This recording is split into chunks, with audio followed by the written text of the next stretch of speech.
Ready for you to take our first question? Just all the plays last night and the two games before that could have gone either way and determined these games. Do you maybe marvel at just how close postseason baseball has been for you guys? Yeah, no, that's been something that definitely stands out. Every play matters, and you hear it, but like you said, we've had some good examples of it in the last couple nights. So just got to keep going, and hopefully we're on the right end of those moving forward. What did you learn facing Garrett Cole the first time around, and what do you take into this start? Yeah, he's one of the best in the game, obviously. So it's no easy task to go against him, and I felt like we had a pretty good game plan the first time, and I'm sure he's gonna make some adjustments. So we're gonna have to kind of stay locked in the dugout and see what he's doing, differently if anything, and just gonna have to, like I said, keep it simple and try to get good pitches to hit and not miss them.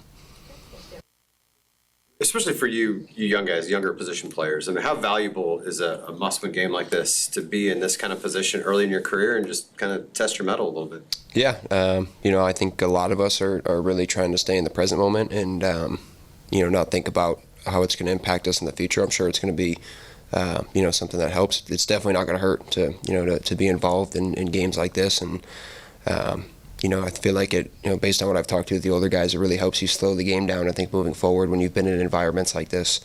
But, like I said, I think we're worried about today, like Q always says. And, we got to win a game today. And, I feel like we're not super concerned about the experience at this point. It's, one game, we got to win, and, we'll go get them in New York.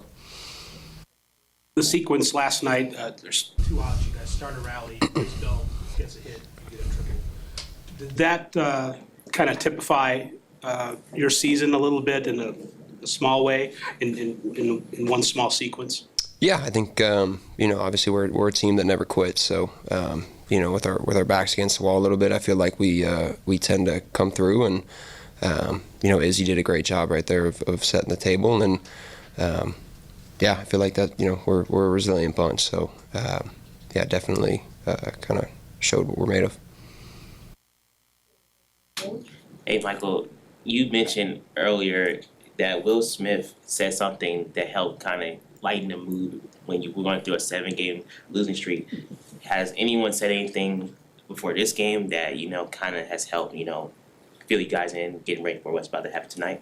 Yeah, I think last night it was Will again. I've seen the Royals win 2 games in a row. So, obviously it's frustrating to lose, and especially as intense of a game as it was last night, to be on the wrong end of that, it's tough, and have to turn around and come back and do it again 24 hours later. It's important to have guys in there like that who have that mindset and, can kind of put your mindset back in the right spot.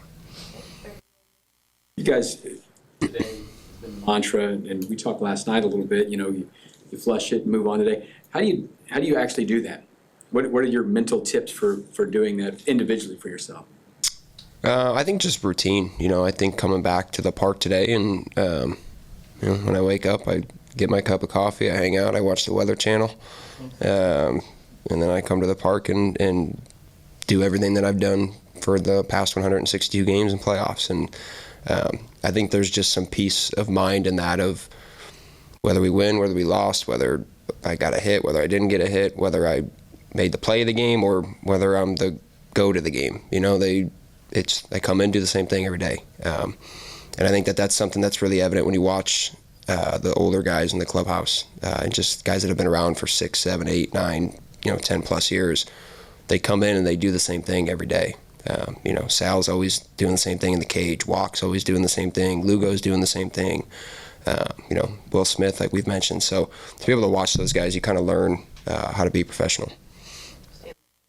Michael, a little follow-up on that is just the mantra of today. You guys haven't had a today like today, but just with that, grasping that whole concept of being today, how beneficial is that going into a game like tonight?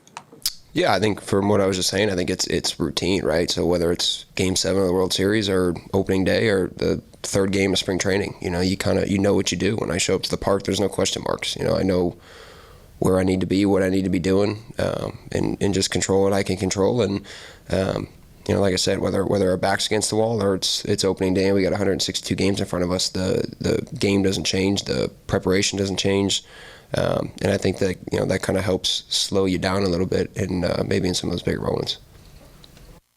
Michael, how much do you change your approach, if at all, when you're batting leadoff as opposed to situational or lower in the order? Yeah, I usually not much. I feel like again it changes a little bit as far as who's hitting in front of you, who's hitting behind you, type of stuff. But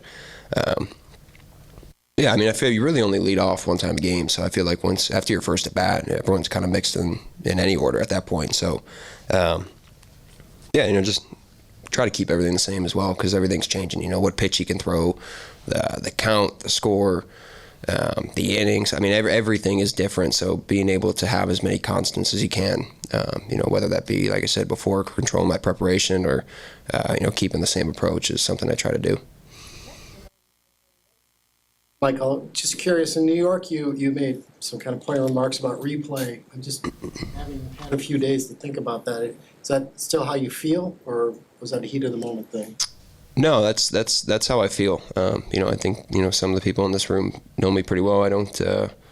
My dad would smack me upside the head if I talked out of line. So no, I stand by that. I saw the replay, and I truly believe that he was out, and just didn't go our way. That's part of the game, though. It's not the reason we lost that game. We had plenty of opportunities to come through and didn't.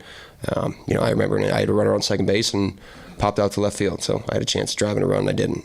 So again, frustrating. I believe in what I said, but yeah, not the reason we lost them. Are you in favor of this? Do you like the system as it is? Yeah, I think the wording has been interesting. I think when like clear and convincing evidence, I think the reality is, there's not a DNA sample out there. There is no clear. So clear and convincing to who? That clear and convincing to me is different than clear and convincing to you, than clear and convincing to Annie. So it's a little inconsistent in my mind. Obviously, we play an imperfect game. So nothing. I don't expect anything to be perfect. But to me, I've seen calls get overturned. I've seen a guy get hit by a pitch and they say it didn't hit him, and then they go back and they look at the replay and they say, oh, well, his pant leg moved, so it must have hit him. But how do you know it wasn't a gust of wind? How do you know his thigh didn't twitch and move his pant leg? I mean, again, it sounds stupid, but the reality is you're never 100% sure on anything. So I think the wording, again, is a bit subjective, but it is what it is. Like I said, that's not that was in the past. It's something that we got to deal with. We were on the wrong side of it, and I thought last night there was a call that the ball on the line could have gone either way, and we were on the right side of that one. So you're kind of used to dealing with those things in the game.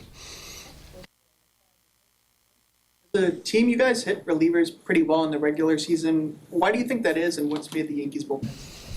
Yeah, I think that's a lot of credit goes to our hitting coaches and the guys that are getting the scouting reports and preparing us for those matchups. And, and then obviously the guys are staying in the game, staying focused. And as far as the Yankees, it's, they got a good bullpen. There's a reason why they're playing in the, they're one game away from going to the ALCS. So, they got a lot of good arms out there, good stuff. And they locate pitches, they mix pitches, they throw strikes. And, we're gonna have to do a better job of getting to them if we want to win the series. The Weather Channel? Give me the Hurricanes. I'm fascinated. So, obviously. There's like a regular view. No, I try not to be 65 years old. Sorry. Yeah. The atmosphere last night. I mean, you guys have been away from home for a while, but can you compare that to anything you've ever experienced before? No, that was incredible. I remember when I was on third base with Vance Wilson, I just remember telling him, I'm like, I can't hear a thing. I just one of the coolest moments of my life to just hear. It was so loud that I heard nothing. The fans have been incredible all year. Just their support, even throughout the regular season, is everyone always asks why we play so well at home, and I think they deserve a lot of that credit. It's 162 games is a long time. You get tired, you get beat up, your body hurts, and to kind of have that extra jolt from the fans and that energy in the stadium is huge. So, last night was like nothing I've seen before. A lot has been made about Bobby and Vinny's struggles this series in particular. What have you seen from them just on the field, in the dugout, in the clubhouse over these last games? Yeah, I think it's on the same side, with Judge probably as well. I think those are the guys. There's certain guys in the playoffs that the other team's going to circle, and the New York Yankees are going to circle Salvador Perez, Bobby Witt Jr., and Vinny Pasquantino, and the Kansas City Royals are going to circle Juan Soto and Aaron Judge, and you're going to try to not let those guys beat you. So I think that's a reason I've been asked a couple times, why the walks are up, and it's postseason. I feel like guys aren't going to give in. So and they're certainly not going to give in to those guys. So I feel like they got the toughest assignment, and they're doing a good job impacting the game though in other ways as well. So hopefully they could break through here. It was kind of addressed, but so what does that tell you about the Yankees when they're able to do this and you guys are still able to neutralize Judge? Yeah, they're a good team. Like I said, they're in the ALDS for a reason. They won the AL East for a reason, which is not an easy division to win, and they got a bunch of really good players over there. So we got our work cut out for us the next couple days. Two-part question. One, correct me if I'm wrong, but you and Bobby Jr. were not teammates in the minors, right? No, not during a season. So my next part is, what were your first impressions when you saw him in person? And then how do you compare with what you first saw to what you see now? Yeah, my first impression was he needed to get a haircut with the mullet, but no, he's incredible. He's as advertised, and obviously you guys get to see him as a person as well as a baseball player too. But I think we can all agree he's probably a more special person than he is player. Just the teammate he is, the character he has, the work ethic he brings to the field every day. So just lucky to be his teammate, lucky to be around him. Thanks, guys.